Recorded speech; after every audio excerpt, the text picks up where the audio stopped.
batang sibinail termasuk di lahan milik korban. Kemudian korban secara konsisten menolak dan melarang aktivitas tambang karena mengancam lingkungan dan lahan miliknya.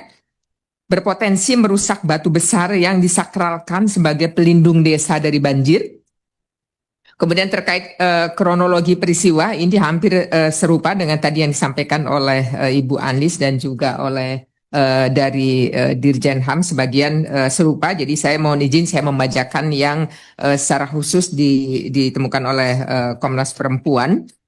Di antaranya adalah tadi disampaikan juga bahwa dari anak korban pada 1 Januari itu melapor penganiayaan ke Polsek Rao dengan menyebut 2 pelaku yang dikenali korban. Laporan tidak langsung diberikan STPL. STPL baru diterbitkan 4 Januari 2026. Kemudian perkara kemudian dilimpahkan ke Polres Pasaman. Penyidik menetapkan 1 tersangka, Ilman Suhdi alias Menek, yang bukan nama yang dilaporkan korban.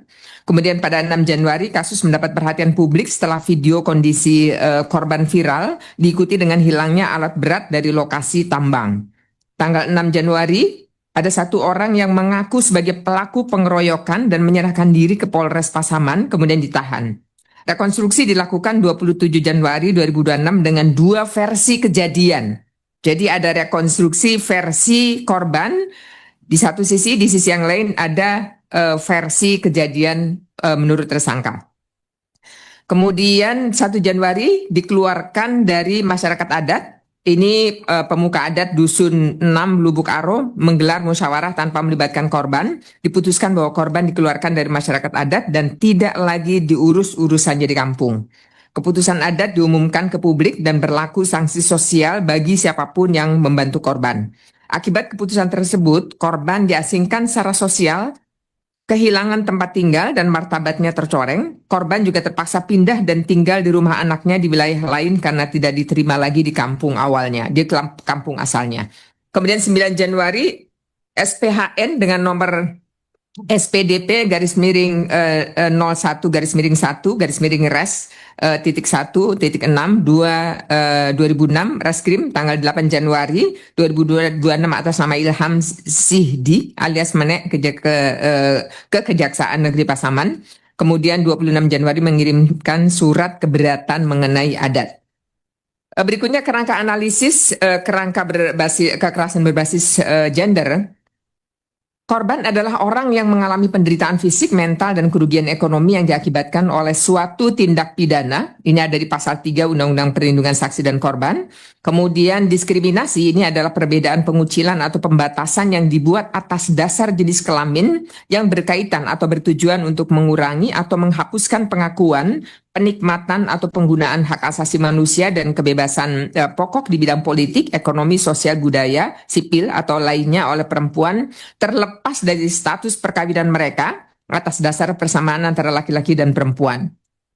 Kemudian kekerasan berbasis gender adalah setiap tindakan kekerasan dalam bentuk fisik, seksual, psikologis, atau penderitaan terhadap perempuan, termasuk ancaman, paksaan, atau perampasan kebebasan perempuan secara sewenang-wenang, baik yang terjadi di depan umum atau dalam kehidupan pribadi. Ini dari Deklarasi Penghapusan Kekerasan Terhadap Perempuan 1993. Kekerasan terhadap perempuan adalah bentuk pelanggaran hak asasi manusia. Instruksi Presiden nomor 181 tahun 1998 yang telah diperbaharui menjadi Peraturan Presiden nomor 8 tahun 2024 tentang perubahan Peraturan Presiden nomor 65 tahun 2005 tentang Komnas Perempuan. Kemudian berikutnya terkait dengan analisis yang perangkat instrumen tadi, kami menemukan bahwa kekerasan fisik yang dialami Nenek Sauda, saya kira ini juga hampir sama yang tadi disampaikan oleh pembicara sebelumnya. Dampak kekerasan fisiknya juga berdampak selain fisik, juga mengalami jahitan di beberapa tempat, berdampak pada penderitaan mental, berdampak pada kerugian ekonomi, dan juga berdampak pada kerugian sosial. Nah, ini yang saya kira dari Komnas Perempuan, ada diskriminasi berupa pengucilan, penghapusan pengakuan, ini juga menjadi bagian bahwa pengucilan dan pengusiran dan penghapusan pengakuan ini sebagai bagian dari masyarakat adat atas dasar surat yang disampaikan oleh tokoh adat Dusun Lubuk Aro. Kemudian dampak diskriminasinya juga selain mengalami trauma dan juga menyesali diri karena adanya pemahaman masyarakat bahwa nenek sebagai pemicu konflik. Ini juga saya kira perlu dipulihkan. Kemudian tadi korban dikeluarkan dan dikucilkan, dan juga saya kira yang lainnya kami ingin meng-highlight terkait dengan kekerasan struktural. Kekerasan struktural ini yang dialami nenek Saudah adalah perempuan lanjut usia dengan kerentanan fisik, sosial yang juga cukup tinggi. Kekerasan terjadi karena penolakan korban terhadap tambang ilegal di wilayah adat yang dimilikinya. Kemudian kekerasan digunakan sebagai instrumen intimidasi untuk mempertahankan kepentingan ekonomi penambang. Kemudian terdapat ketimpangan relasi kuasa antara korban dan jaringan tambang bermodal yang berjejaring lokal. Perempuan tua yang membela lingkungan dan adat dipersepsikan sebagai ancaman terhadap kepentingan kelompok dominan. Kemudian kasus ini mencerminkan diskriminasi berbasis gender dan usia dalam konflik sumber daya alam. Ada pembiaran di sini terkait dengan kebijakan dan lemahnya penegakan hukum terhadap tambang ilegal yang berlangsung sejak 2018. Ini yang menciptakan kekerasan struktural dan iklim impunitas. Dampak ilustrasi dampaknya, Nenek Saudah mengalami kekerasan fisik, kekerasan psikologis, kekerasan dampak ekonominya juga dialami. Kemudian dampak hukumnya jelas sekali, ada viktimisasi dalam proses penegakan hukum. Kemudian ketidakpastian hukum dan rasa tidak adil, terhambatnya akses terhadap perlindungan dan pemulihan, ada beban psikologis akibat proses hukum yang berlarut. Dampak sosial dan akibat diskriminasi, ini saya kira tadi sudah disampaikan. Beliau adalah selain mendapat pengucilan, beliau juga kehilangan identitas sosial dan peran adatnya yang selama ini dilakukan sebagai orang yang membantu persalinan maupun juga upacara-upacara adat seperti perkawinan dan lain-lain. Ada stigma pencemaran nama baik, kemudian putusnya relasi sosial dan komunal, dukungan komunal. Selain itu, kekerasan Nenek Saudah ini adalah sebagai korban kekerasan dan diskriminasi berlapis, di antaranya atas peristiwa penganiayaan kekerasan fisik yang berdampak pada ancaman kehilangan nyawa serta luka berat. Ini juga berdampak pada kesehatan mental, trauma, dan stigma yang luar biasa dialaminya. Kemudian Nenek Saudah juga merupakan korban yang mengalami kekerasan berbasis gender dan diskriminasi berlapis sebagai perempuan, lansia, dan perempuan adat yang mengakibatkan mengalami dampak berlapis dan panjang. Nah, ada terkait dengan pelindungan pada perempuan yang memperjuangkan hak atas lingkungan. Saya kira ini ada Komnas Perempuan membuat memetakannya menjadi seperti yang ada di dalam slide itu. Nenek Saudah sebagai perempuan yang mempertahankan tanahnya serta wilayah yang dianggap sebagai warisan leluhur batu melingkar yang menjaga keseimbangan ekosistem desanya. Kemudian aktivitas yang dilakukan oleh Nenek Saudah yaitu mempertahankan tanahnya serta wilayah yang dianggap sebagai warisan leluhur untuk menjaga keseimbangan ekosistem alam. Ini dijamin dalam pasal 28H ayat 1 Undang-Undang Dasar 1945 dan lainnya adalah terkait dengan pelanggaran terhadap pasal 66 Undang-Undang nomor 32 tahun 2009 tentang perlindungan dan pengelolaan lingkungan hidup yang menjamin hak setiap orang yang memperjuangkan hak atas lingkungan hidup yang baik dan sehat. Ini juga tidak bisa dituntut secara pidana maupun digugat secara perdata, serta adanya pelindungan hukum diberikan kepada setiap orang yang memperjuangkan hak atas lingkungan hidup yang baik dan sehat. Kemudian juga ada putusan Mahkamah Agung, Mahkamah Konstitusi nomor 119, ini juga menyatakan penjelasan dari pasal 66 pengujian Undang-Undang Pengelolaan dan Pelindungan Lingkungan Hidup. Itu juga harus diartikan bahwa melindungi setiap orang yang memperjuangkan lingkungan hidup dari kriminalisasi, pembalasan, dan juga gugatan perdata. Nah, beberapa pemetaan yang ada pemetaan isu, ada aturan dan bentuk pelanggarannya. Ini Komnas Perempuan juga memberikan rincian. Isu utamanya adalah kekerasan fisik, penganiayaan berat, dan ancaman pembunuhan yang mengancam hak hidup. Aturan yang dilanggar adalah Undang-Undang 1945 pasal 28A, 28G, Undang-Undang 39 tahun 1999, KUHP, ICCPR pasal 6 dan 7. Bentuk pelanggarannya adalah pengeroyokan brutal, penganiayaan berat, ditinggalkan di lokasi pembuangan karena diduga pelaku sudah meninggal, bahkan diseret ke seberang sungai tanpa pertolongan hingga hampir meninggal. Kemudian Isu utama yang kedua adalah kekerasan berbasis gender dan usia dalam konflik ekonomi. Aturan yang dilanggar Undang-Undang 1945, Undang-Undang 39 tahun 1999, kemudian SEDO, GR 19 dan 35. Bentuk pelanggarannya kekerasan terhadap perempuan lansia karena menolak tambang ilegal, diskriminasi gender, dan usia. Kemudian isu utama yang ketiga adalah kekerasan struktural dan viktimisasi dalam penanganan hukum.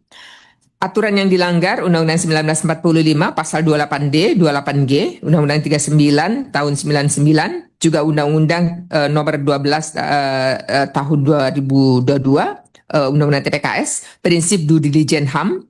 Kemudian bentuk pelanggarannya adalah keterlambatan layanan, penanganan tidak berpihak pada korban, perlindungan dan pemulihan tidak memadai. Isu utama yang keempat, penghukuman sosial berbasis adat terhadap korban perempuan.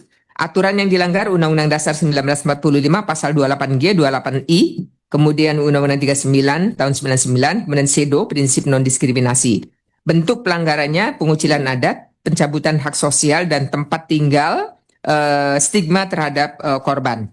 Rekomendasi yang terakhir adalah terkait dari paparan ini. Yang pertama kepada pemerintah dan pemerintah daerah menjamin hak atas tempat tinggal yang aman bagi korban, menyediakan layanan pemulihan terpadu baik secara dari sisi kesehatan, psikologis dan sosial bagi korban lansia, memastikan pelindungan khusus bagi perempuan pembela lingkungan dan masyarakat adat, kemudian menghentikan dan menerbitkan tambang ilegal di bantaran Sungai Batang Sibinial dan keluarganya.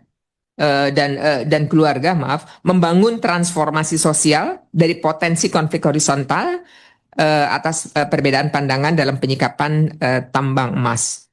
Kemudian kepada otoritas, kepada penegak hukum dulu, Polres Pasaman dan Polda Sumbar, mengusut tuntas seluruh pelaku pengeroyokan, termasuk pelaku lain yang belum ditetapkan sebagai tersangka, memastikan bahwa orang yang datang dan menyerahkan diri serta mengaku sebagai pelaku pengeroyokan adalah benar sebagai pelaku, kemudian menjamin proses penyidikan berbasis korban, transparan dan bebas dari intervensi kepentingan ekonomi, memberikan perlindungan saksi dan korban, termasuk jaminan keamanan selama proses hukum, menelusuri dan menindak aktivitas tambang ilegal sebagai konteks utama terjadinya kekerasan, memastikan pemulihan korban berdasarkan Undang-Undang Perlindungan Saksi dan Korban, termasuk rehabilitasi medis dan psikososial, kemudian mencantum muatan restitusi, rehabilitasi pada Nenek Saudah dalam dokumen BAP, dakwaan dan putusan yang melibatkan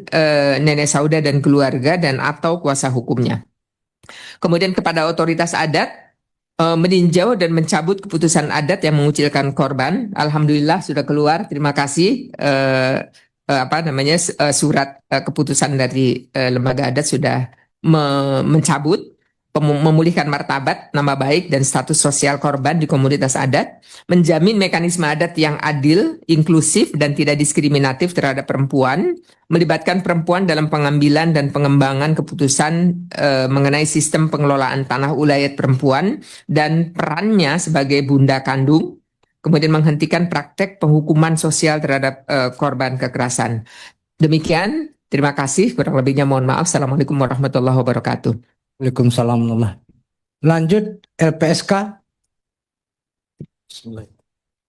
Terima kasih pimpinan. Assalamualaikum warahmatullahi wabarakatuh. Selamat pagi dan salam sejahtera untuk kita semua. Yang kami hormati dan muliakan seluruh pimpinan dan anggota Komisi 13 yang mewakili Kementerian Hak Asasi Manusia, Bapak Dirjen Pelayanan dan Kepatuhan HAM beserta jajaran, yang mewakili Komnas HAM, ada Ibu Anis Hidayah, Ketua Komnas HAM, Bapak Fabrianto, Wakil Internal, Ibu Putu Elvina, Wakil Eksternal, dan Ibu Atnika Nova Sugiro, Koordinator Submisi Pemajuan Komnas HAM, dan Bapak Saulin Siagian, Komisioner Pemantauan dan Penyelidikan. Kemudian yang mewakili Komnas Perempuan, ada Ibu Maria Ulfa selaku Ketua Komper, kemudian ada Ibu Dahlia Madani selaku Wakil Ketua, dan Ibu Sundari Waris. Dan yang kami muliakan ada Ahmad Saudah beserta keluarga dan kuasa hukum yang mewakili serta Ketua Lembaga Kerapatan Adat Minangkabau.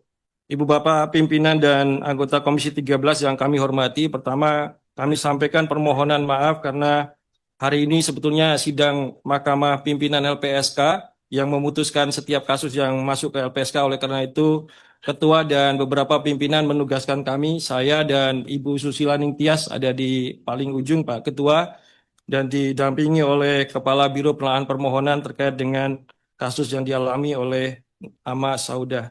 Ibu Bapak yang kami muliakan, perlu kami sampaikan bahwa LPSK sebagaimana kewenangan yang dimandatkan Undang-Undang 31 2014 Pasal 29 ayat 2 bahwa LPSK itu dapat memberikan pelindungan tanpa permohonan sebelumnya.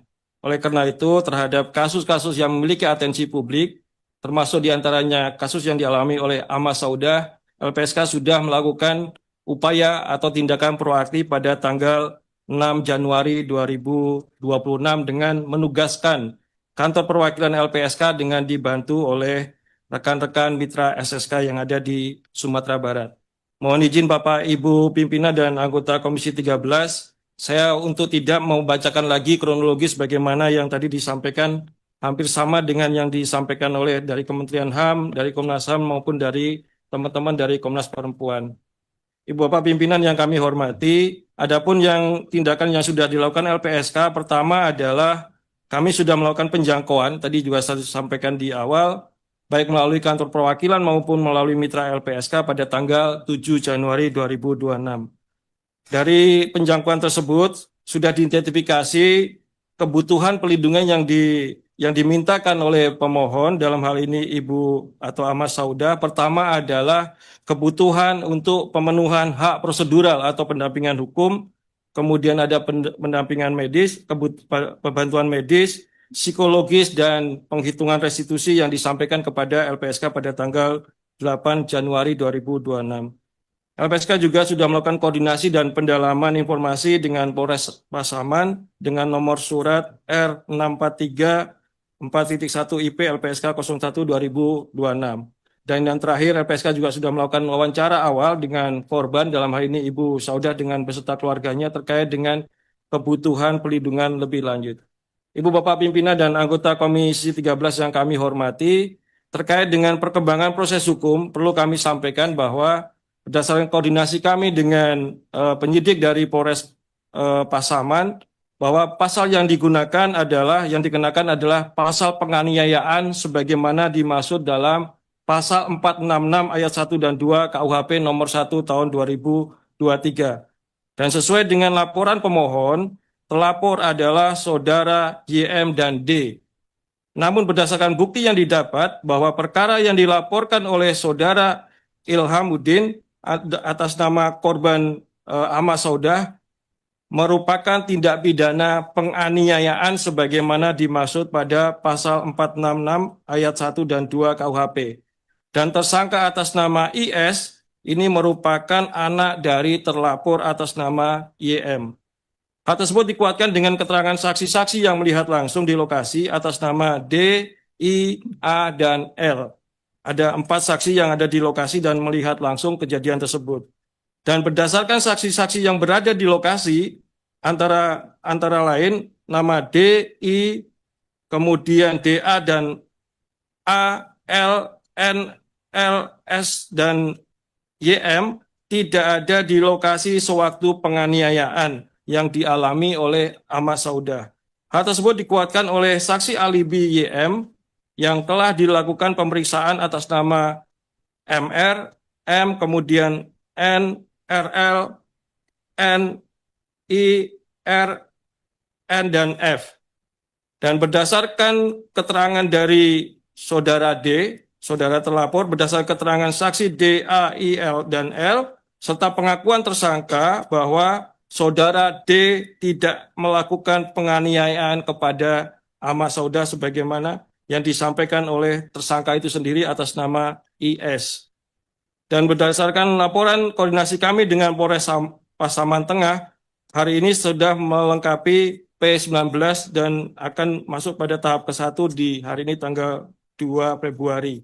Update terakhir pada kemarin tanggal 30 Januari.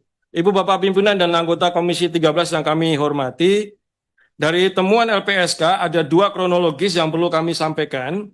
Pertama dari versi korban, yang kedua dari versi APH.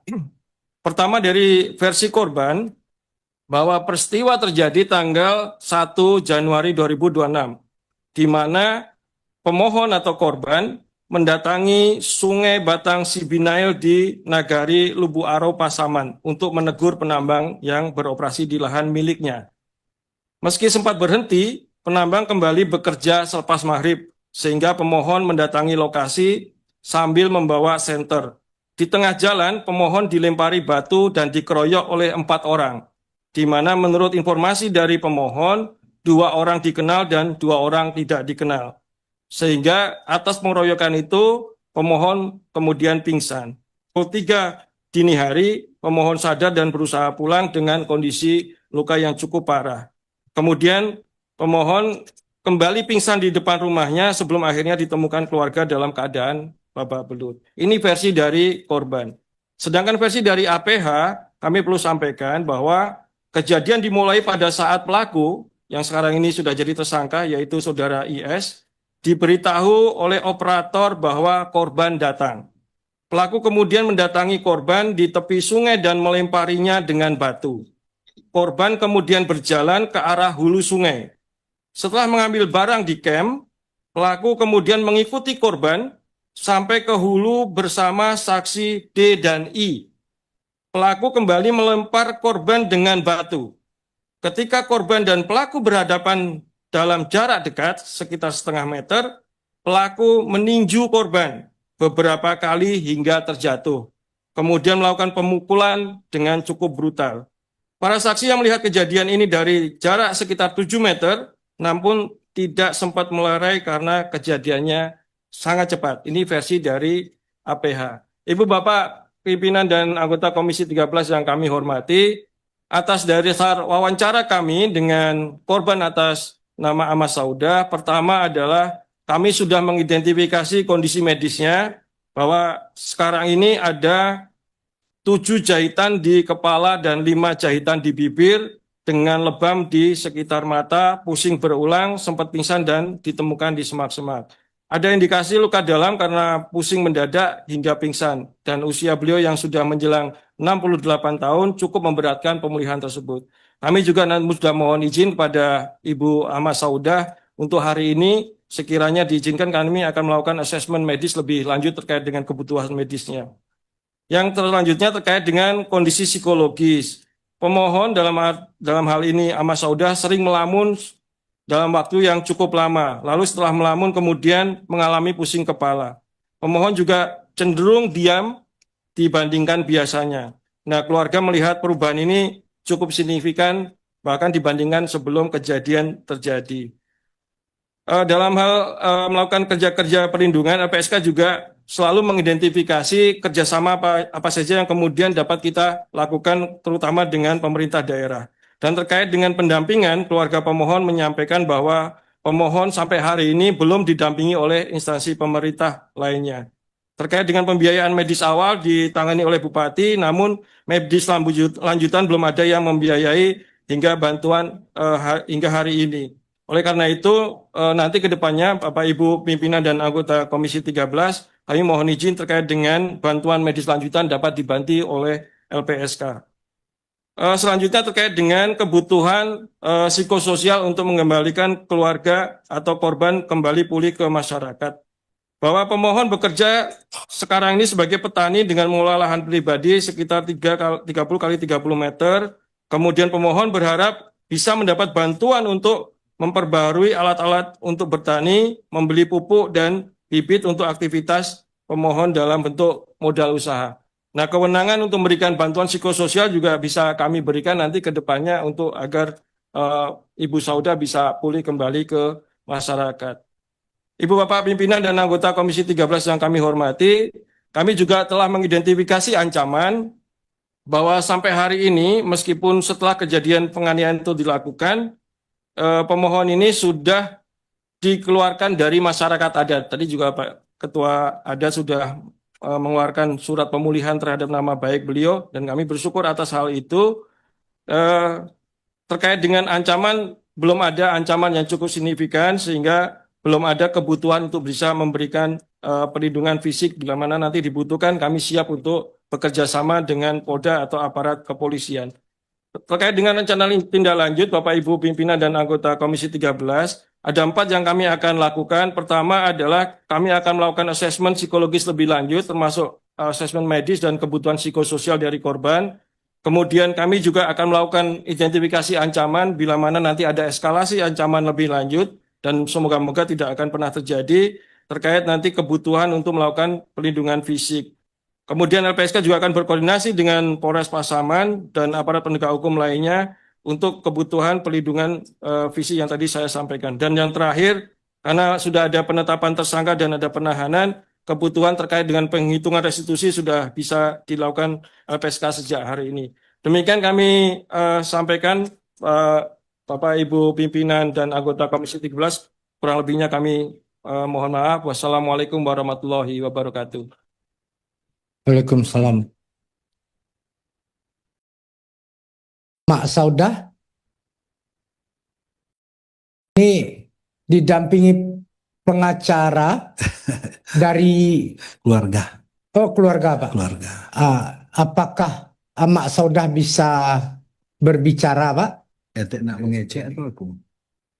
Mak le bisa ngecek Mak?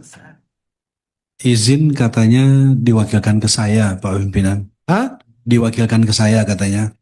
Oke. Ya, tunggu. Ya, coba dulu Apanya? pukul 2. Mak, Terima kasih aja.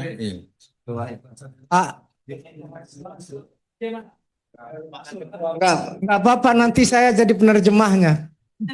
Itu mikrofon yang di sebelahnya tolong dimatiin dulu. Oke. Assalamualaikum warahmatullahi wabarakatuh. Waalaikumsalam warahmatullahi wabarakatuh. Syukur sama puji kita panjatkan kehadirat Allah Subhanahu wa taala yang telah mengasih kesehatan sama kemurahan kita berkumpul semua di sini. Saya sebagai korban yang bernama Saudah berterima kasih atas kepedulian kalian semua. Ya ada kusangka begini atas kejadian ini yang akan sampai aku ke sini. Mendengar semua yang Ibu katakan, Bapak katakan semua, saya berterima kasih sebanyak-banyaknya. Tapi tolonglah kemasyarakatanku, maka boleh sebagai sebaik-baiknya. Hanya sekian yang dapat saya bicarakan. Terima kasih atas sekalian semua yang menyayangi aku. Tadi ku mulai dengan Bismillah, ku sudahi dengan Alhamdulillah Rabbil Alamin. Sudahi dengan Assalamualaikum warahmatullahi wabarakatuh. Baik. Lanjut Pak. Bismillahirrahmanirrahim. Assalamualaikum warahmatullahi wabarakatuh. Bapak pimpinan dan seluruh anggota Komisi 13 yang kami muliakan, Komnas HAM, Komnas Perempuan, dan Dirjen Pelayanan dan Kepatuhan HAM. Tiada kata yang lebih indah untuk kami ungkapkan di siang hari yang berbahagia ini kecuali Alhamdulillahirabbil alamin. Kami sangat tersanjung untuk hadir di Gedung Nusantara ini. Tak menyangka kami begitu hebatnya apresiasi dari lembaga-lembaga yang kami sebutkan tadi. Terutama kehadiran Bapak Haji Arizal Aziz dan Bapak Sadik Pasadiku beserta seluruh komponen-komponen yang telah menyampaikan statement-statement yang tadi. Semua itu 100% sesuai dengan di lapangan. Tidak ada yang kami bantah. Hanya kami ingin memperkuat saja Pak Pimpinan. Yang pertama, kalau memang tersangkanya satu orang, Tidaklah mungkin rasanya separah ini ibunda kami. Bisa pula lagi diseret dan dibuang ke seberang sungai. Apalagi tersangka yang saat ini sudah mengaku ada beberapa orang. Kenapa tidak ditangkap? Ini yang kami sangat sayangkan. Yang lebih-lebih kami prihatinkan lagi, ibu kami dikucilkan dari masyarakat. Padahal kalau dikaji-kaji, beliau ini adalah anak kandung Rajo Bagompo. Rajo Bagompo itu adalah seorang raja di Lubuk Aro. Adapun raja yang sekarang ini, itu hanya dilenggangkan istilahnya, dititipkan. Makanya kami melalui forum ini mudah-mudahan, alhamdulillah, petinggi adat kami, Bapak Dr. Aziz Haji Fauzi Bahar, kami mohon setelah kami pulang dari Jakarta nanti, tolong kita rapatkan di rumah Gadang, Pak Haji. Kami ingin Rajo Bagompo itu dikembalikan kepada orang yang berhak mendudukinya. Dan orang yang berhak itu masih ada sampai saat ini, beberapa orang. Insya Allah. Kemudian Bapak pimpinan dan bapak-bapak ibu-ibu semua yang sangat kami muliakan. Selain kami menuntut keadilan pada hari ini, di dalam memberikan keadilan itu kalau boleh berikanlah juga kami pengacara yang netral. Yang netral, Pak. Bukan kami katakan tidak netral pengacara yang ada saat ini. Tetapi itulah permintaan dari orang-orang kampung kami yang menyayangi kami. Kemudian kalau memang perlu dilakukan oleh satu badan dari DPR RI ini, investigasi itu mungkin lebih baik lagi. Itu Pak Pimpinan. Jadi kalau boleh pulang kami nanti ke Rau, adalah bentuk nyata hasil RDP ini kami rasakan dampaknya. Ya. Langsung terlihatlah maunya nanti. Baik dari segi keadilan maupun penambangan ilegal. Kalau saya buka nanti penambangan ilegal ini nggak cukup waktu kita Pak Pimpinan. Tetapi investigasi yang dilakukan oleh beberapa lembaga tadi itu sudah cukup representatif.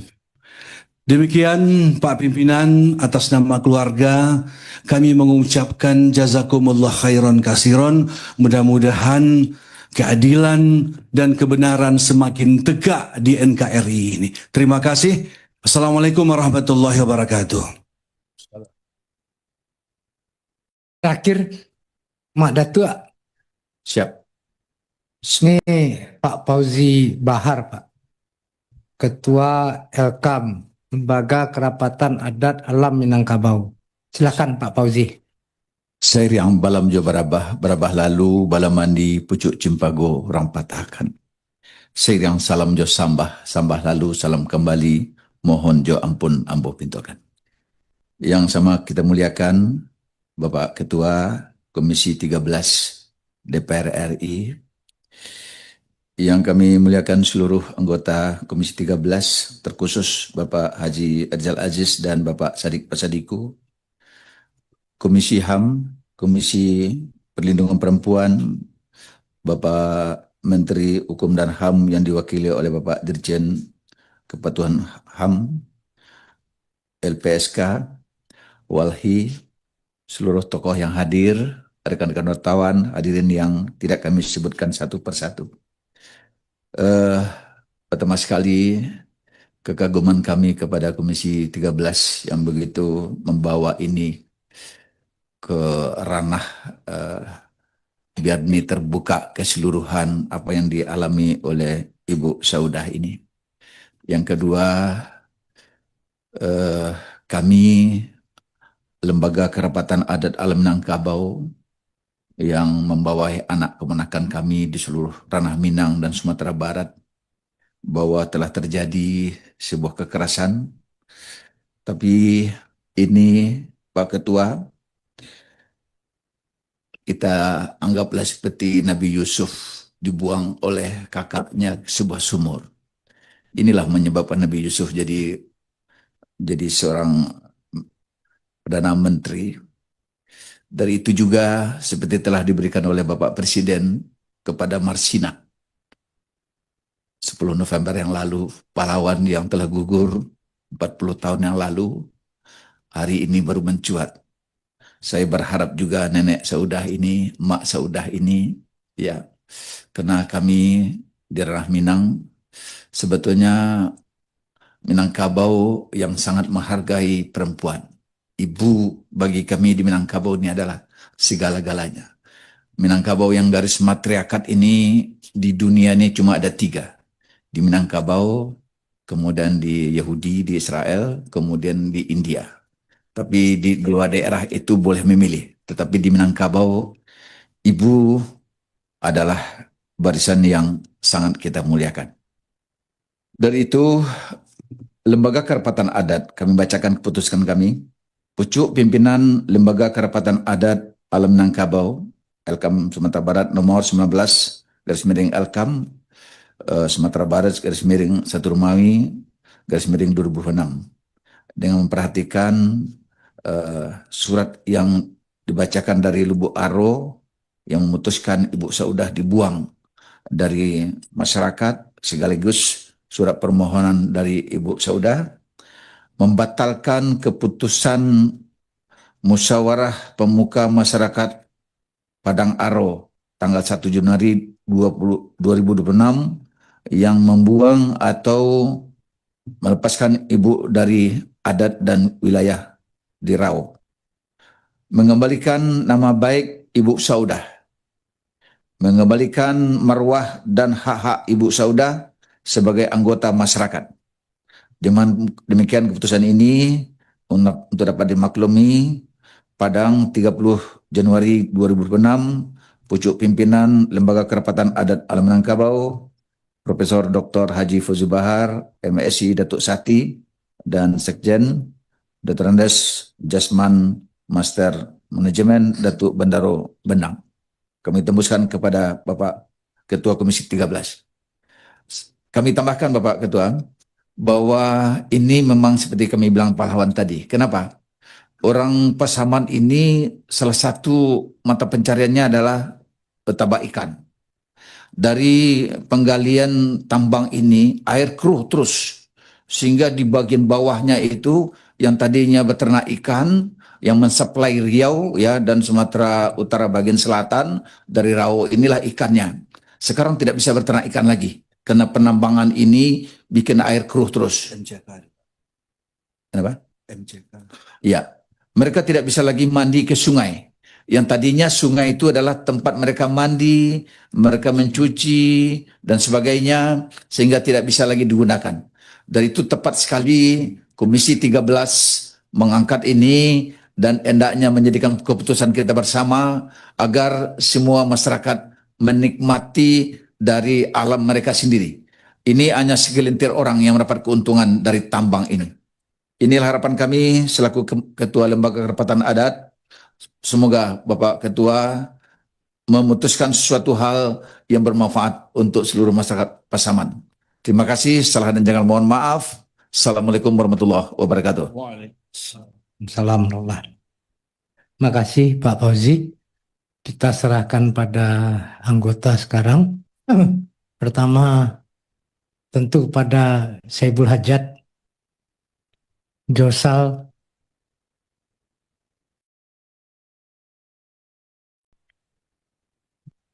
Baik, terima kasih pimpinan. Bismillahirrahmanirrahim. Assalamualaikum warahmatullahi wabarakatuh. Salam.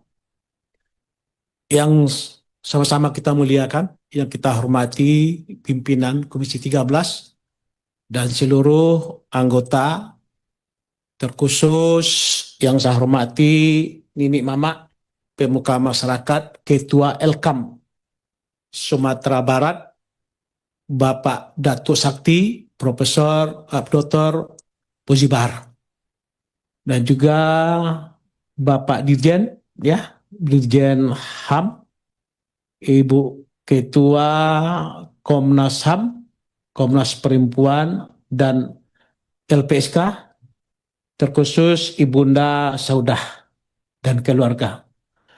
Baik, pimpinan, atas perintah dari Komisi 13, kami diperintahkan untuk langsung turun sidak ke lapangan bagaimana kronologis kejadian. Kami diperintah berdua, saya dengan Pak Sadik, apa yang disampaikan tadi oleh Komnas HAM dan Komnas Perempuan itu benar adanya. Tentu kita dari Komisi 13 mendorong pemerintah, khususnya Kementerian HAM, ini harus betul-betul kita jadikan sebagai bukti nyata HAM ini ada di Indonesia. Selama ini HAM ada, tetapi saya pribadi belum melihat apa yang sudah dikerjakan oleh Kementerian HAM ini. Saya mempunyai dapil di daerah Sumbar 2, ya, salah satunya dapil saya itu ada di Pasaman, pas tepat di kampung halamannya Bu Saudah. Kalau kita perhatikan, ya, kalau ini tidak ada, ya, kekuatan dari Kementerian HAM, ini tidak akan bisa berlanjut bagaimana pelanggaran HAM yang dihadapi oleh Bu Saudah. Begitu juga tolong itu Ibu Komnas Perempuan dan Komnas HAM, ini betul, ya, kita dari Komisi 13, ya, mendukung, ya, apa yang diingini oleh Kementerian HAM. Tapi kalau ini tidak jalan, ya, kami, ya, merasa kecewa dengan keberadaan Kementerian HAM yang di bawah kemitraan Komisi 13. Saya soroti tentang LPSK, ya.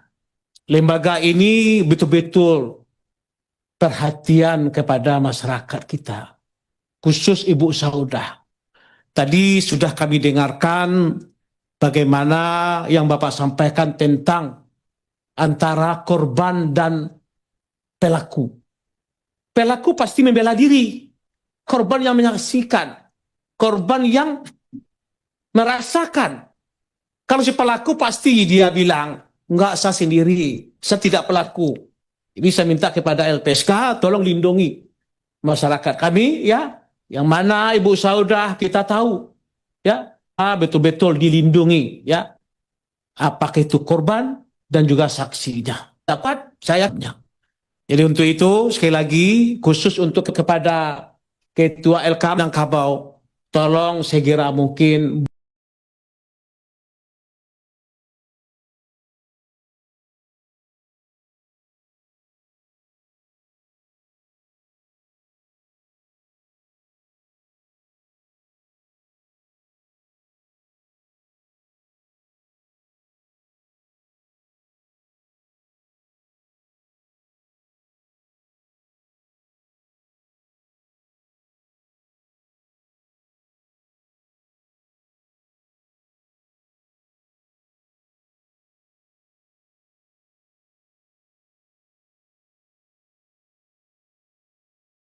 Bapak Mak Datuk selamatkan tanah ulayatnya itu ini jadi bersama-sama saya turun ke lapangan, ya, tinggal lagi bagaimana Bapak dari Dirjen HAM untuk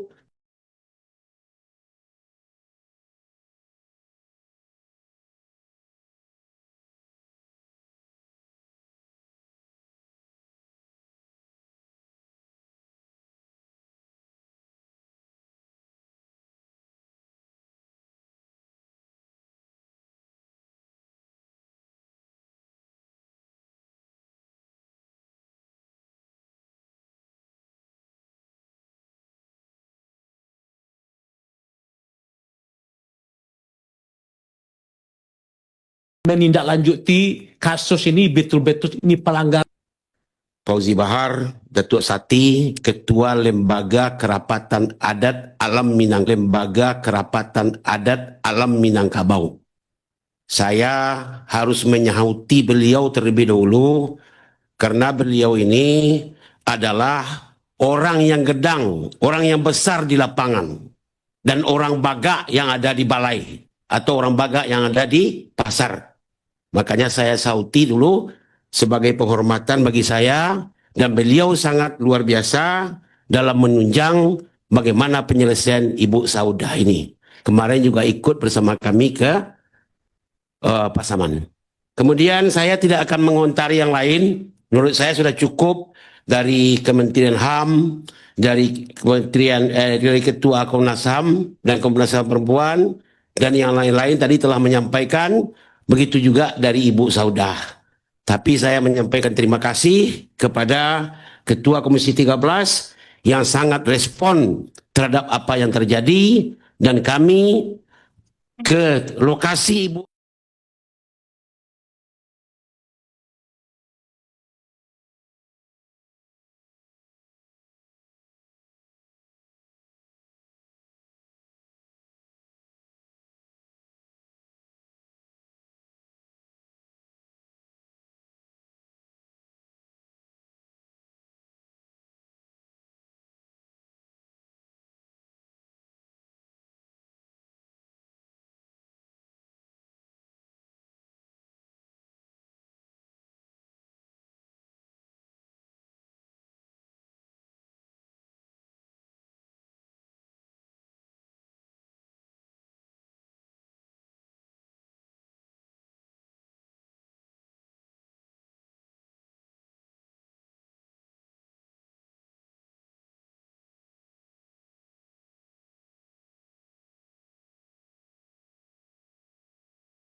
Karena beliau ini adalah orang yang gedang, orang yang besar di lapangan, yang ada di balai, atau orang Baga yang ada di pasar. Dulu sebagai penghormatan bagi saya, dan beliau sangat luar biasa dalam menunjang bagaimana penyelesaian Ibu Saudah ini. Kemarin juga ikut bersama kami ke Pasaman. Kemudian saya tidak akan mengontari yang lain. Menurut saya sudah cukup dari Kementerian HAM, dari dari Ketua Komnas HAM dan Komnas HAM Perempuan, dan yang lain-lain tadi telah menyampaikan. Begitu juga dari Ibu Saudah. Tapi saya menyampaikan terima kasih kepada Ketua Komisi 13 yang sangat respon terhadap apa yang terjadi, dan kami ke lokasi Ibu Saudah itu 231 kilometer. 4 jam perjalanan pakai provider. Kalau tidak pakai provider, 6 jam. Kemudian dalam tempo tidak sampai 10 hari, Ibu Saudah telah hadir di Komisi 13. Dan mudah-mudahan apa yang menjadi inti permasalahan dapat kita tuntaskan lebih lanjut, terutama tentang tambang ilegal di daerah tersebut. Dan tadi yang disampaikan oleh Pak Fauzi Bahar, di mana Di sana sekarang karena ada tambang ilegal, air sungai itu sudah tercemar. Yang mana tambang ini berada di daerah hulu dan di muara tidak bisa lagi orang beternak ikan. Ini menyangkut dengan perekonomian. Itu saja dari saya, Pak Ketua, pimpinan. Terima kasih banyak atas responnya. Kami tentu tidak bisa bekerja dengan Pak Rizal Aziz untuk ke sana sebagai utusan Komisi 13 kalau tidak didukung oleh Ketua Komisi. Terima kasih. Assalamualaikum warahmatullahi wabarakatuh. Waalaikumsalam warahmatullahi. Bu Meti kemarin nggak diajak ya? Oh enggak ya. Ya udah, silakan Pak Mafirian dulu.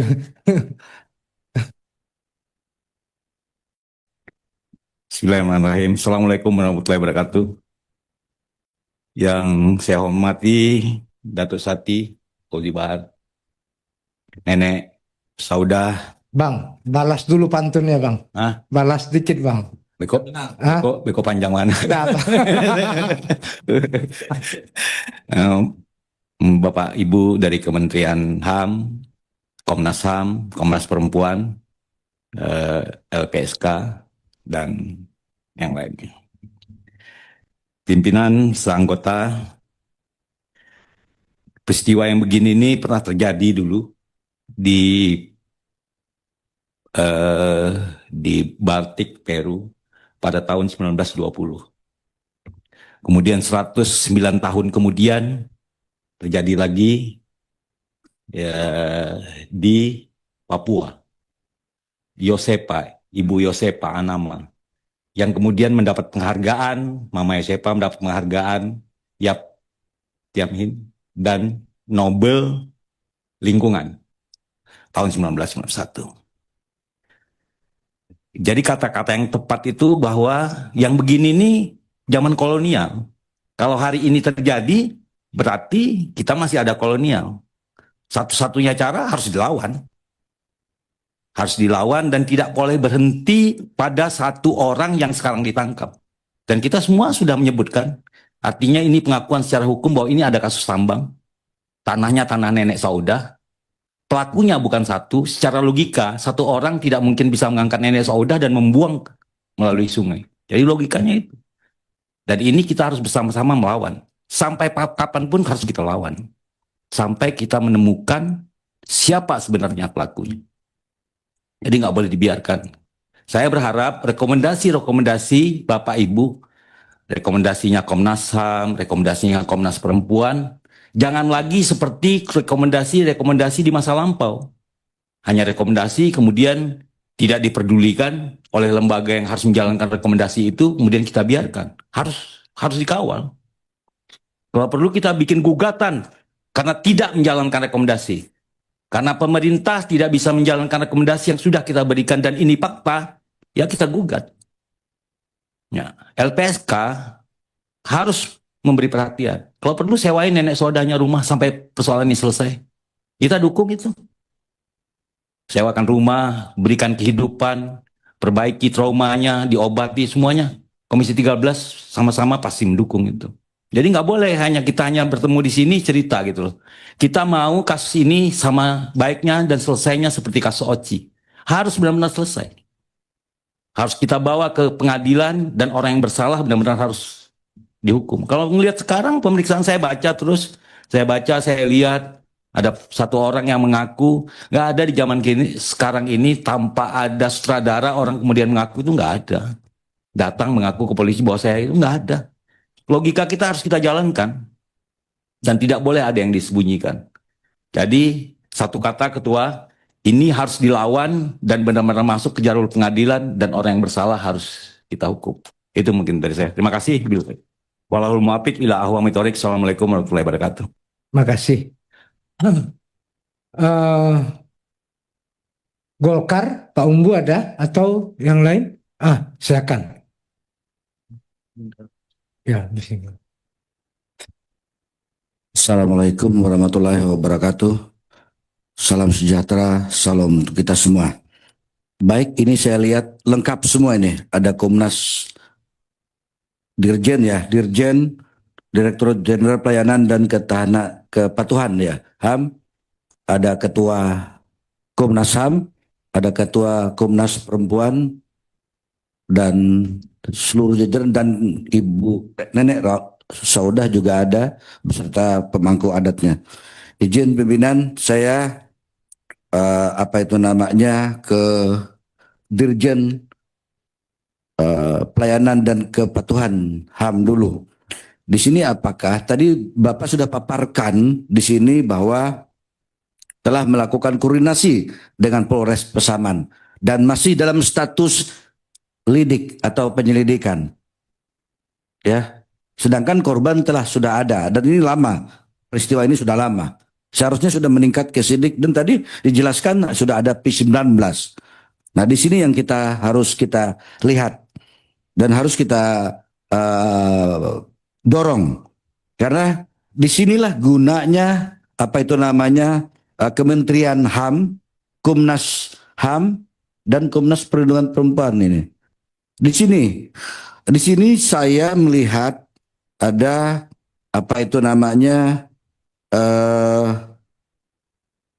masalah adat.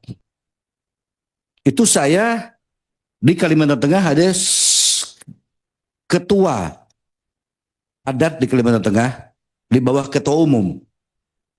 Tidak ada di dalam adat itu kita mengusir orang ataupun mengeluarkan dia dari masyarakat adat. Tidak pernah itu.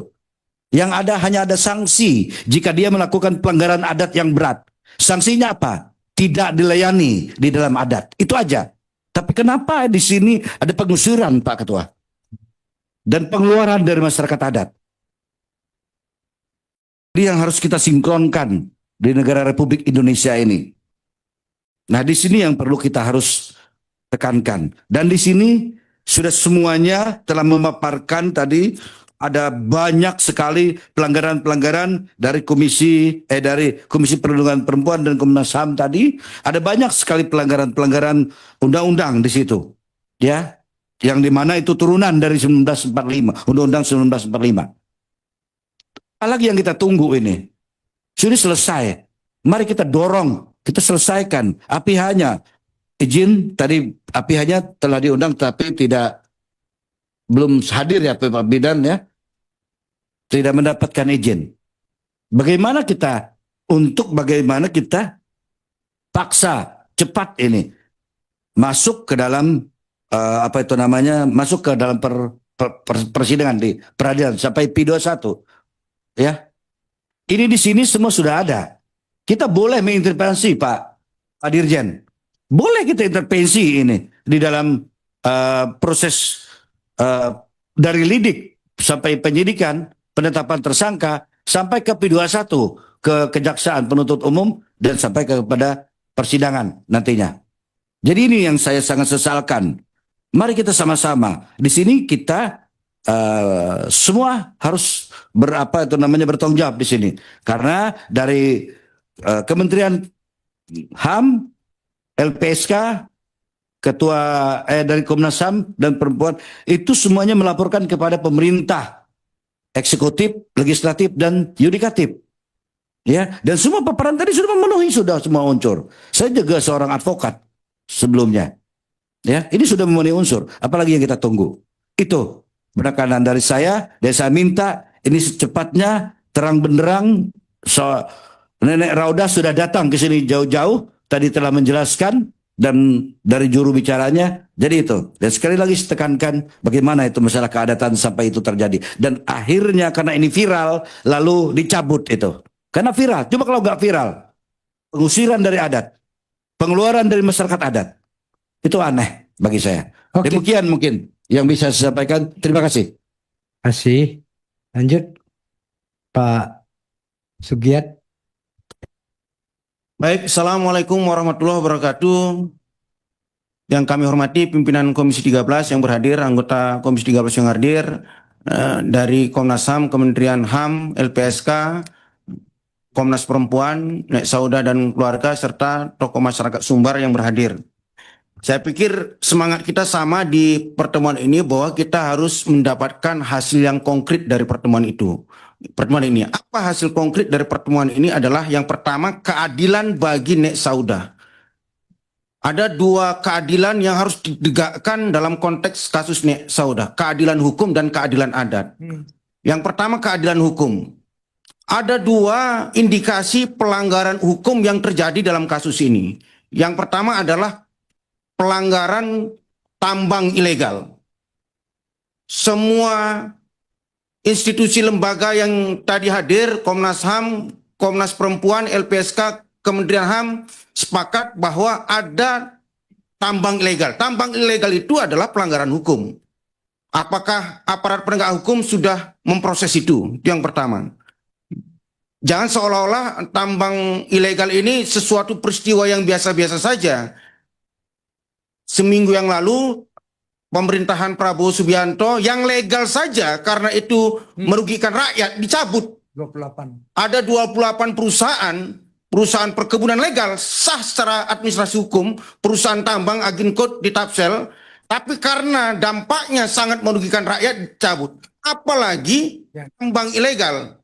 Apakah kepolisian Pasaman atau Polda Sumbar sudah penegakan hukum dalam konteks tambang ilegal? Kalau belum, berarti ada apa?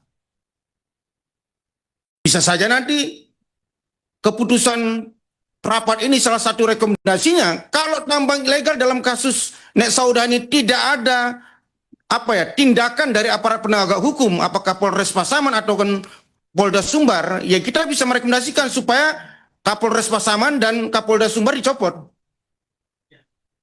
Itu yang pertama. Yang kedua, dalam kasus penganiayaan Nek Saudah, tadi dikatakan ada dua versi kronologis dalam kasus ini. Ada versi Nek Saudah, ada versi aparat penegak hukum. Oke, kita ikuti sajalah versi penegak hukum. Versi penegak hukum yang dijelaskan oleh LPSK, ada namanya Sudi, si pelaku, bersama si Dolir dan Idil, datang menjumpai Nek Saudah. Si Sudi melempar batu dan memukul berkali-kali, menganiaya berkali-kali. Tapi si Dolir dan Idil tidak. Tapi yang ditetapkan oleh aparat penegak hukum hanya si Sudi. Pertanyaannya, sebagai apa si Doli dan Idil ini? Sebagai saksi? Enggak. Mereka komplotan dari si Sudi. Karena mereka datang bersama-sama. Apalagi ketika misalnya, kalau mereka bukan komplotan, ada nenek-nenek dipukul orang, kalau mereka bukan bagian dari komplotan bajingan tengik yang melakukan penganiayaan ini, mereka pasti menolong. Walaupun jaraknya cuma 7 meter. Kan mereka setelah peristiwa ini bersama-sama si Sudi, si Dolir, dan si Idir pergi begitu saja. Mereka adalah komplotan. Tapi aparat penegak hukum, Polres Pasaman, menetapkan mereka hanya sebagai saksi. Ini logika yang konyol. Hanya komplotanlah yang tidak melakukan apapun untuk membantu Nek Saudah. Bagian dari pelaku kejahatan. Saya pikir sekali lagi, ini ada yang aneh dari aparat penegak hukum di Pasaman. Kronologisnya itu konyol. Dengan alasan bahwa karena jaraknya 7 meter, belum sempat melerai. Padahal si Sudi memukul berkali-kali sampai Nek Saudah terkapar-kapar bahkan pingsan. Saya nggak tahu, manusia beragama apapun, kalau mereka bukan bagian dari penjahat, ketika ada seorang nenek-nenek dipukul oleh orang, pasti menolong, minimal membawa ke rumah sakit. Bukan membiarkan itu saja.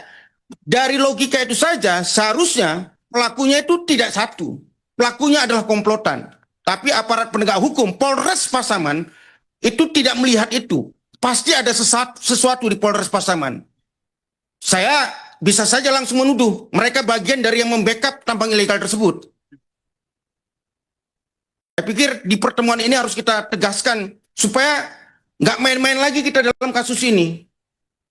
Yang berikutnya itu keadilan hukumnya. Bagaimana pelaku tambang ilegal di Pasaman dalam konteks Nek Saudah itu dilakukan penegak hukum sekeras-kerasnya. Yang kedua, siapapun terlibat, baik langsung maupun tidak langsung, dalam kasus penganiayaan Nek Saudah itu diusut tuntas, dihukum seberat-beratnya. Siapapun yang terlibat. Yang ketiga, keadilan adat, Pak. Mohon maaf, saya bukan orang Sumatera Barat, tapi saya juga banyak baca literatur bagaimana adat Sumatera Barat itu Pondasinya apa? Kan sering kita mengatakan bahwa di Sumatera Barat itu adat bersandi sarak, sarak bersandi Kitabullah. Bagaimana mungkin adat bersandi sarak, sarak bersandi Kitabullah bisa memutuskan seorang nenek itu diusir dari komunitasnya? Tidak ada dalam Al-Quran maupun hadis yang mengajarkan itu. Jadi keputusan adatnya bukan hanya sekedar mengembalikan, Pak. Kenapa bisa tokoh-tokoh masyarakat adat Lubuk Arau itu memutuskan itu? Saya curiga tokoh-tokoh masyarakat adat itu bagian dari pembackup tambang ilegal. Karena itu, salah satu rekomendasi kita minta mereka juga diperiksa. Apakah bagian dari pembackup tambang ilegal atau jangan-jangan membenarkan kasus penganiayaan Nek Saudah? Itu kan salah satu juga bagian dari pelanggaran hukum. Bukan hanya penyidiknya, Pak, Kapolresnya. Bila perlu Kapoldanya kalau memang ini ada indikasi tersebut. Ya kita kan kemarin DPR khususnya di Komisi 3 kita memberi penguatan posisi polisi itu langsung di bawah Presiden. Walaupun banyak opini publik agar mereka di bawah lembaga manapun. Tapi DPR itu memberi penguatan kepada kepolisian langsung di bawah Presiden. Agar apa? Agar marwah kepolisian itu bisa tetap terjaga. Tapi tolong kepercayaan rakyat, kepercayaan DPR ini Pak Kapolri, tolong ini dijaga. Jangan ada lagi oknum-oknum polisi, baik di semua tingkatan, Polsek, Polres, Polda, itu yang mengkhianati rakyat.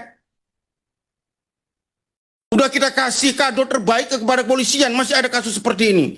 Peristiwanya 1 Januari, proses penegakan hukumnya lama sekali. Jadi tolong nanti kita sampaikan ke institusi kepolisian secara bersama-sama. Itu saya pikir terkait dengan kasus Nek Saudah. Tapi ada peta perang yang lebih besar, Bapak Ibu sekalian. Kasus Nek Saudah ini bukan hanya terjadi sekali di sini saja. Di Indonesia banyak. Apalagi di daerah-daerah yang itu banyak sekali aktivitas tambang-tambang ilegal. Bagaimana rakyat itu berjuang sendiri. Dan tidak ada backup apapun. Ini Pasaman dekat dengan Mandeling Natal. Sama kasusnya di Mandeling Natal. Banyak sekali tambang ilegal emas yang itu bisa terjadi pasti karena ada backup dari institusi negara, oknum institusi negara. Sekali lagi, saya pikir ini menjadi kerja kita bersama, Kementerian HAM, Komnas HAM, Mbak Anies, Komnas Perempuan, LPSK, bahwa ada PR yang sangat banyak dalam konteks belajar dari kasus Nek Saudah ini, bagaimana peristiwa penjaliman kesewenang-wenangan ini tidak terjadi lagi. Dan yang paling penting bagaimana seluruh tata kelola tambang ilegal ini bisa ditegakkan secara hukum. Bagaimana bandit-bandit lokal tambang ilegal ini, Pak, bisa kenapa terjadi? Ada ya semacam bandit-bandit lokal yang kepingin mencari duit harta, ya serakanomics lah istilah Pak Prabowo, ingin mengeruk sebanyak-banyaknya tapi nggak punya izin supaya dia aman, dia perlu backup dari oknum-oknum penegak hukum, apakah TNI maupun Polri. Pelaku lokalnya bisa preman-preman lokal, bisa penguasa-penguasa lokal. Yang lebih parah di beberapa daerah itu bisa pakai air raksa, pakai merkuri. Cacat rakyat di situ, baik anak-anak maupun rakyat di situ gara-gara dampak dari tambang ilegal. Ini menjadi PR kita bersama. Saya pikir nanti kita perlu semacam membuat, mungkin istilah Bang, Satgas atau apa, atau Panja terkait, tapi ini bukan Komisi 13 pula ya kan. Tapi dalam konteks penegakan HAM saya pikir ini perlu. Tapi yang paling penting, pasca pertemuan ini, keadilan hukum buat Nek Saudah itu harus kita tegakkan. Begitu juga dengan keadilan adatnya. Saya pikir itu saja dari kami. Lebih kurang mohon maaf. Bila taufiq wal hidayah. Assalamualaikum warahmatullahi wabarakatuh. Pak Rapidin.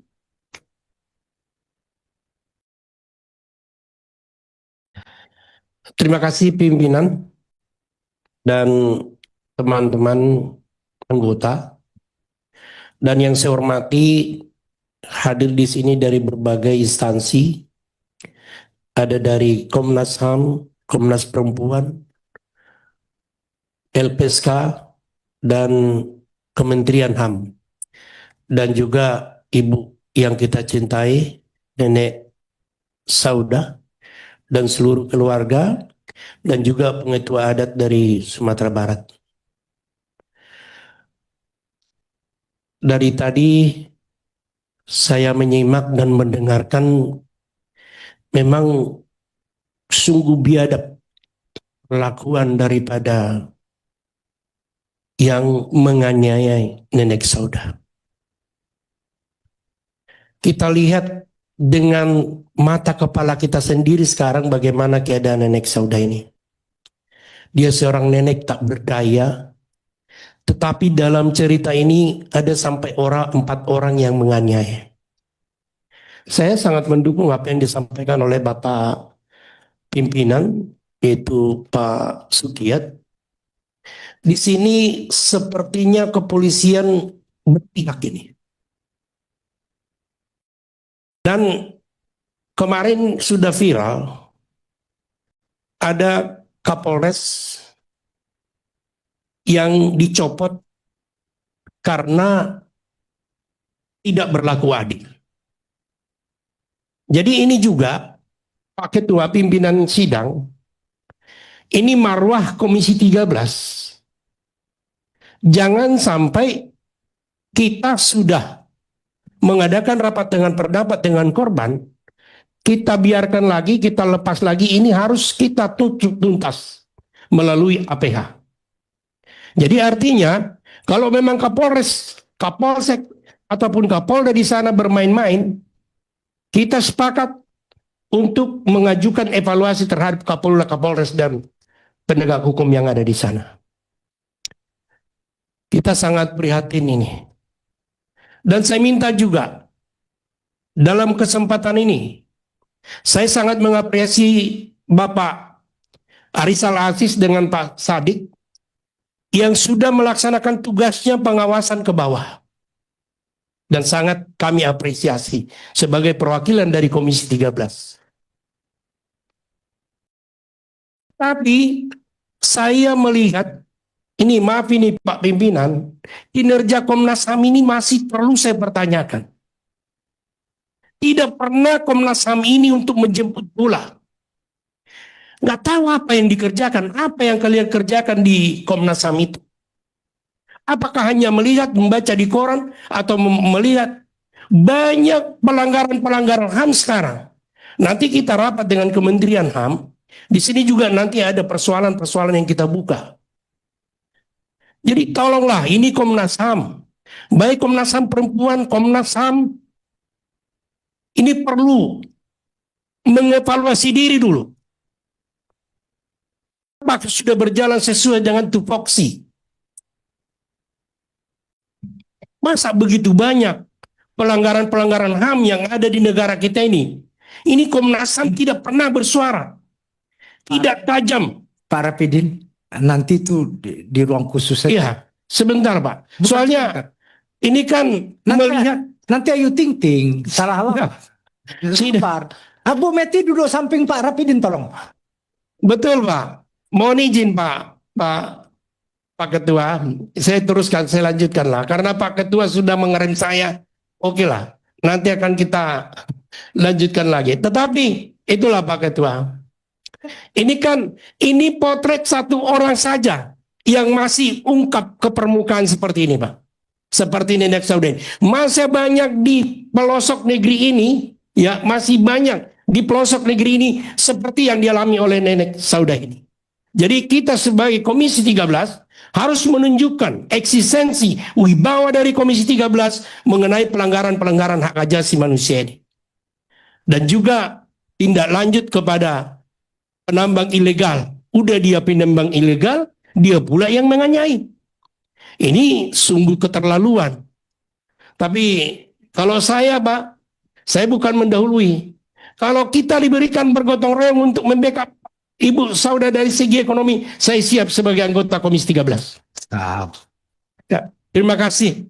Itu aja yang bisa saya sampaikan kepada rapat ini. Mudah-mudahan saya mengapresiasi LPSK. Ini tadi saya baca di sini dari LPSK penanganan pasca terjadinya ini. Pertama, asesmen psikologis, medis dan psikososial. Kedua, identifikasi ancaman. Ketiga, koordinasi dengan pihak Polres Pasaman dan Polda. Kalau boleh Pak, jangan hanya Polres. Karena takutnya di Polres ini bermain-main. Jadi ada Polda nanti yang melihat apakah ini ada jaringannya sampai Polres yang membackup ini atau aparat hukum lainnya, ini perlu juga ditelusuri. Kemudian kebutuhan restitusi dan melakukan perhitungan ganti kerugian sesuai dengan ketentuan dan peraturan perundang-undangan yang berlaku. Ini yang perlu, yang nomor 4 ini Pak LPSK, supaya ini benar-benar ditindaklanjuti untuk mengembalikan ya psikologis daripada Nenek Saudah yang sudah teranyar. Siap. Terima kasih. Assalamualaikum warahmatullahi wabarakatuh.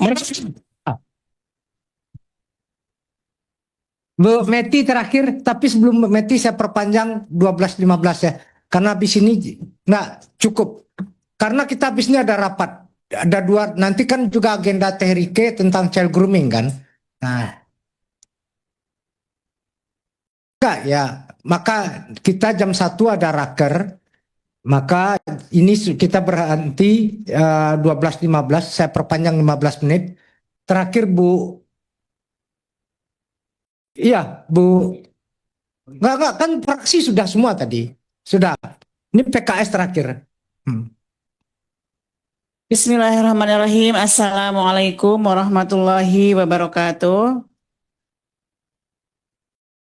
Sebelum saya menutup dari poin-poin teman-teman ya, sedikit saja pimpinan, saya ingin bertanya sama Amma. Bagaimana Amma sekarang hari ini, apakah lebih baik perasaannya, sehat ya? Insya Allah ya Ibu Sauda ya. Alhamdulillah. Ya, mudah-mudahan hadirnya Amma di sini. Jadi Komisi 13 membersamai Amma semua. Di sini terdapat teman-teman kami dari Sumatera, Padang khususnya, sangat berperan aktif dan memang sangat komunikatif luar biasa. Saya mengaplos teman-teman di sini Amma untuk pemulihan, kesembuhan, tentunya kekuatan Amma. Saya sebagai seorang perempuan lebih teriris rasanya tadi pimpinan, dan saya meneteskan air mata terhadap kasus ini, dan ini merupakan salah satu contoh kasus ya. Iya, air mata saya sudah kering karena tadi sudah pakai tisu. Iya, ini salah satu ya, memang tidak bisa kita abaikan bersama, dan ini tentunya jadi pusat perhatian pemerintah yang harus cepat tuntas ya, yang mesti kita selesaikan. Saya hanya beberapa highlight tadi ya dari pernyataan-pernyataan keempat lembaga yang hadir di sini. Yang pertama tadi LPSK, dari LPSK dikatakan tadi akan melakukan asesmen psikologis. Nah, saya menegaskan adanya timeline ya, kapan secara konkret diberikan kepada Nenek Sauda ini, karena mengingat usianya sudah sangat rentan. Yang kedua, koordinasi perlindungan tadi disampaikan dengan identifikasi ancaman. Nah, ini LPSK saya garis bawahi adanya harus bentuk konkret dari koordinasi tersebut ya, terutama pengamanan kasus, bagaimana LPSK memastikan ancaman ini tidak datang kembali, datang dari jaringan pelaku yang masih bebas. Ya. Kemudian yang kedua dari Komnas HAM, saya meng-highlight juga dari Komnas HAM, yaitu yang pertama tadi satu, pemetaan pelanggaran HAM dan rekomendasi tindakan hukum. Ya. Jadi agar proses hukum ini tidak hanya saja menangani tindak pidana biasa, tetapi juga dimensi HAM-nya ini tolong digarisbawahi ya dari Komnas HAM. Ya, yang kemudian yang kedua mengenai pencegahan dan penanganan peti dari akar masalah. Tadi Komnas HAM menyoroti peti sebagai konteks utama kekerasan. Nah, ini rekomendasi kebijakan Komnas HAM ya, terkait konkret kepada pemerintah daerah, pemerintah SDM untuk menertibkan peti di Pasaman mencegah terulangnya kekerasan kembali terhadap warga yang melawan. Ini perlu di Komnas HAM mengadakan mekanisme pengawasan yang harus dilakukan. Kemudian, iya, yang ketiga dari Komnas Perempuan. Komnas Perempuan ini penting ya. Yang pertama itu tadi disampaikan oleh Komnas Perempuan, yang pertama mengenai pendampingan perspektif gender dan lansia. Ya, ini Komnas Perempuan menyoroti tentang berlapis nenek sauda sebagai perempuan, lansia, dan anggota masyarakat adat. Tentunya saya berharap ada program pendampingan khusus ya yang diberikan untuk memastikan pemulihan yang sensitif bagi gender usia, terutama terkhususnya hari ini untuk emak sauda. Yang kedua dari Komnas Perempuan, penanganan tadi disampaikan reviktimasi dalam proses hukum. Tadi menyebutkan adanya reviktimasi dalam proses hukum. Saya ingin menggarisbawahi rekomendasi teknis ya kepada polisi, jaksa untuk mencegah hal ini, dan mungkin ini kasus sudah adalah salah satu dari sekian kasus yang perlu ditangani secara preventif ya. Cukup ya itu karena tadi teman-teman juga sudah menyampaikan semua ringkasannya. Saya hanya menutup. Terima kasih dari Partai Keadilan Sejahtera. Wassalamualaikum warahmatullahi wabarakatuh. Salam. Pak Sodik, tisu yang basah tadi sudah Pak Sodik amankan kan? Oh iya, enggak. Kan sampai bercucur air mata gitu. Baik. Enggak, cukup. Sabar Bu Rika. Kita sampai pada kesimpulan rapat, Ibu Bapak semua. Tadi apa yang ditandaskan oleh Pak Sugiat, yang kita bukan hanya kita perjuangkan, tapi kita tegaskan itu tentang keadilan hukum bagi korban, keadilan hukum bagi penambang liar yang resmi aja ditutup kok. Ini yang liar. Habis itu yang ketiga tentang APH-nya. Jadi ini kami juga berterima kasih mengapresiasi Pak Fauzi Bahar dari LKAM untuk kemudian habis ini apa yang tadi disampaikan oleh pihak keluarga itu bisa di follow up ya Pak. Jadi biar bagaimanapun ini ya ada keluar semacam rekomendasi dari adat seperti ini, kan ini yang paling ini, yang apa namanya, yang paling hajab sirajat bimustajab lah gitu. Ya, ini kan benar-benar kalau bisa memang yang dampingi selama ini siapa teman-teman civil society, Walhi, mana lagi? Hah? Apa? PBHI ada? LBH ada? Ya PBHI ada. PBHI, Walhi, mana lagi? LP2D. LP2D.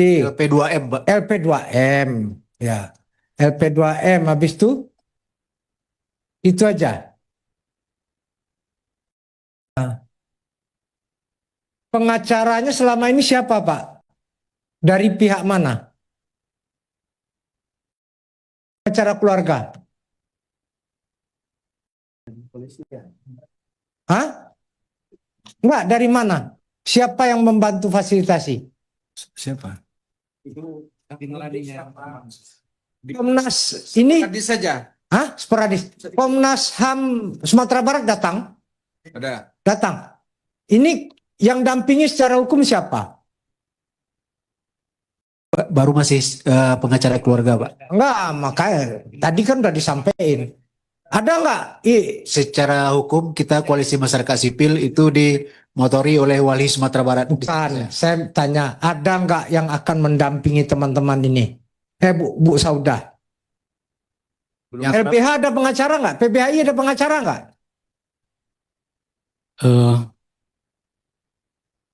Izin Pak Pimpinan, dari keluarga kami memang itulah sebentar, Pak. Satunya.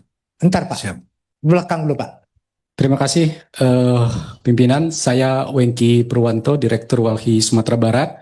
Hari ini hadir mewakili masyarakat sipil di Sumatera Barat. Pertanyaan pimpinan tadi, pertama kami di Koalisi Masyarakat Sipil dari berbagai organisasi di Sumatera Barat pada awalnya sudah menyiapkan tim pengacara untuk Ibu Saudah. Tapi ketika tim ke lapangan, Ibu Saudah sudah didampingi oleh pengacara dan jadi kami menghormati keputusan keluarga waktu itu. Yang kedua, sebagai tanggung jawab kami dari elemen masyarakat sipil Sumatera Barat, kami tetap melakukan pemantauan dan advokasi dengan investigasi ke lapangan dan juga berkoordinasi dengan lembaga-lembaga hak asasi manusia terkait seperti Komnas HAM, Komnas Perempuan dan yang lain. Satu lagi pimpinan, pada kesempatan ini izinkan saya sampaikan satu hal. Tadi pimpinan dan beberapa anggota Komisi 13 sempat menyorot bahwa yang legal saja kalau melanggar itu dicabut. Yang ini yang ilegal gimana? Saya ingin sampaikan bahwa kebijakan pemerintah Provinsi Sumatera Barat bersama Kapolda dan Polres di seluruh kabupaten kota di Sumatera Barat hari ini, bagaimana mereka merespon aktivitas tambang ilegal yang masif bertahun-tahun di Sumatera Barat adalah mengusulkan wilayah itu sebagai wilayah pertambangan rakyat. Ya, gini. Satu lagi pimpinan. Satu-satu. Enggak. Tadi saya cuma menanya. Biar ini nggak konteks. Anggota aja nggak saya kasih ngomong kok. Dah cukup.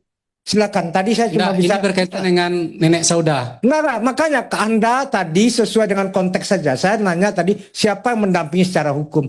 Masalah tambang liar segala macam itu hal yang berbeda. Oke? Silakan pihak keluarga. Baik, terima kasih pimpinan. Jadi untuk memediasi kami ini ada satu orang dari Padang yang datang secara sukarela.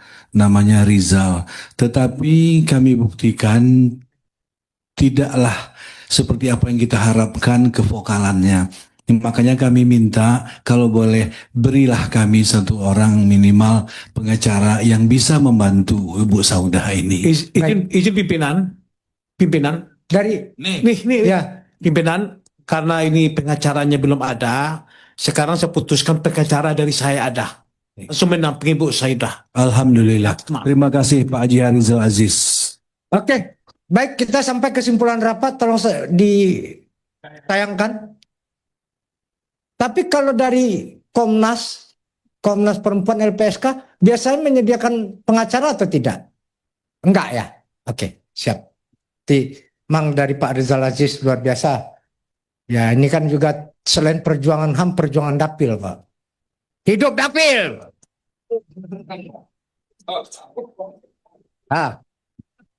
Baik. Mana kesimpulan rapatnya?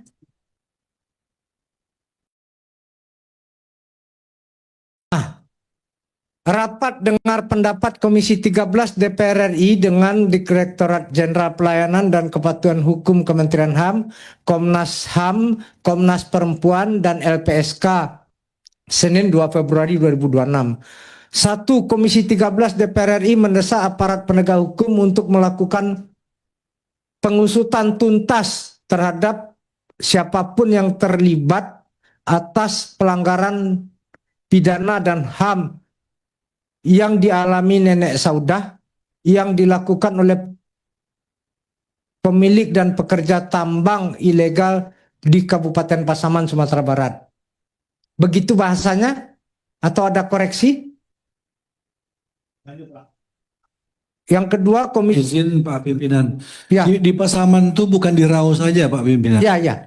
Oke, ini kan khusus dulu nenek Saudah dulu. Rau berarti harus di garis bawahi di Lubuk Aro, Kecamatan Rau, Kabupaten Pasaman. Oke. Terima kasih. Ya, terima kasih.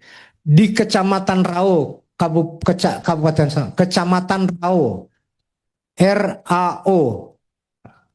Oke. Kedua, Komisi 13 DPR RI mendesak aparat penegak hukum untuk melakukan penertiban tambang ilegal yang beroperasi di Kecamatan Rau, Kabupaten. Ini sudah termasuk yang nomor 1 atau belum nih? Berbeda item nih. Oke. Kecamatan Rau, Kabupaten Pasaman, Sumatera Barat.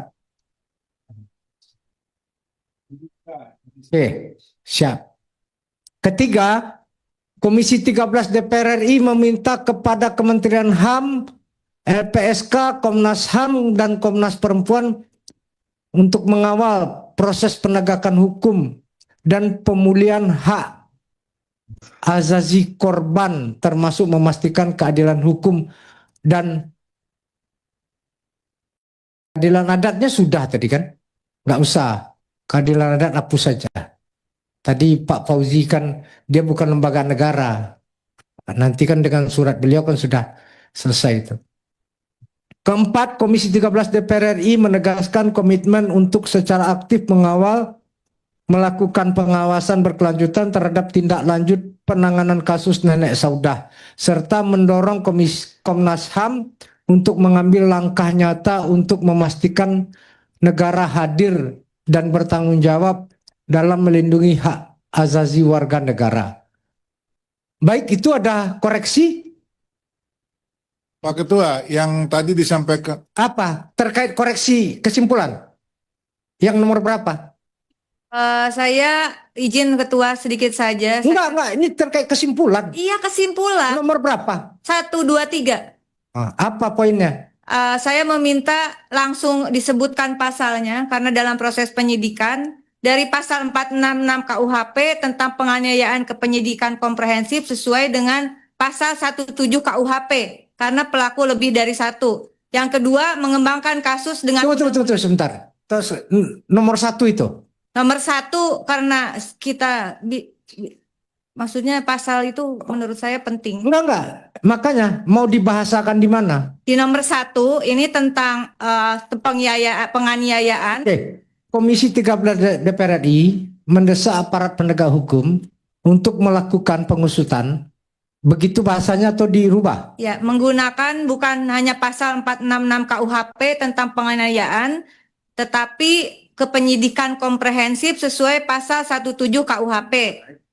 Atau sesuai dengan KUHP aja, gitu? KUHP 466 dan 170 gitu aja. Oke, itu. Dalam kurung itu.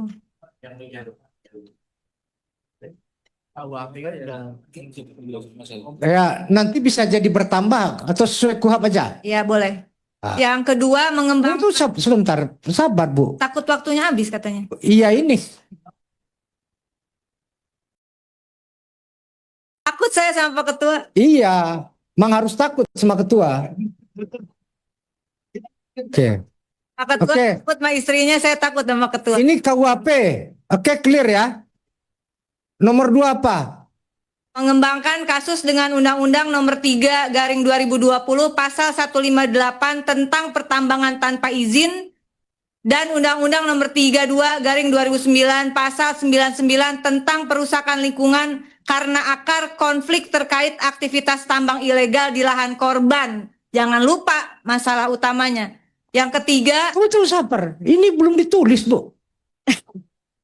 Nanti kan ini Pentium berapa dengan Bu Rike kan canggih. Komisi 13 DPR RI mendesak aparat penegak hukum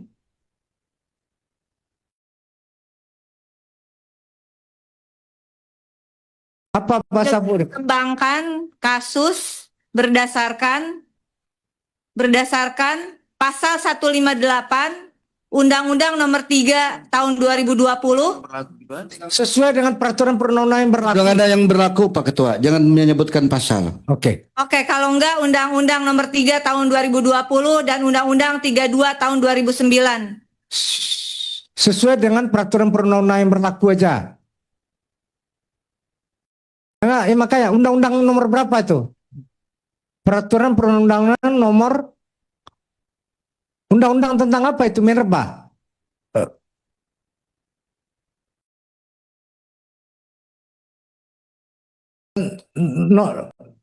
Tentang pertambangan tanpa izin. Oke. Nomor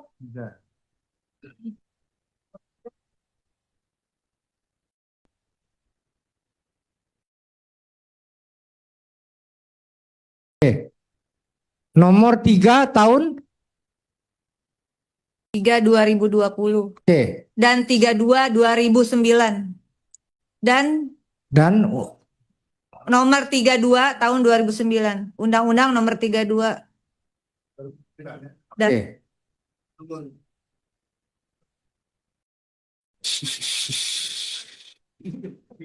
biar kelihatan DPR-nya langsung pasal. Ya, emang kita nggak DPR, Mang. Bu Rike aja yang DPR, Mang. Nomor 3. Ampun Pak Ketua. Nah, nomor 3 apa, Bu Rika? Takut saya Pak Ketua. Nomor 3 itu berdasarkan Undang-Undang Nomor 2 Tahun 2002 agar ada pengamanan proaktif kepada korban dan saksi bagi kepolisian. Undang-Undang Nomor 2 Tahun 2002 pasalnya pasal 13. Undang-Undang Nomor 2 Tahun 2000. Ini Undang-Undang LPSK ini. Hah? Undang-undang apa ini? Gini.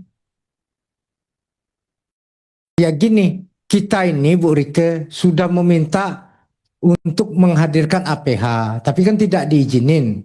Nah, makanya ini biar kita rekomendasi ini biar tepat sasaran. Itu tuh, jangan dirubah-rubah dulu sekretariat. Pecah pusing saya nih, pecah palabeb nanti. Ya, cukup dari saya. Terima kasih pimpinan. Enggak usah, itu aja. Oke. Dari Pimpinan menambahkan, ya terima kasih pimpinan. Untuk nomor 3, Komisi 13 DPR RI meminta kepada Kementerian HAM, LPSK, Komnas HAM, dan Komnas Perempuan untuk mengawal proses penegakan hukum dan pemulihan komprehensif, baik medis, psikologis, enggak. adat. Pemulihan komprehensif aja ya. Pemulihan komprehensif. Oke. Ya. Pemulihan komprehensif aja, hak korban. Komprehensif.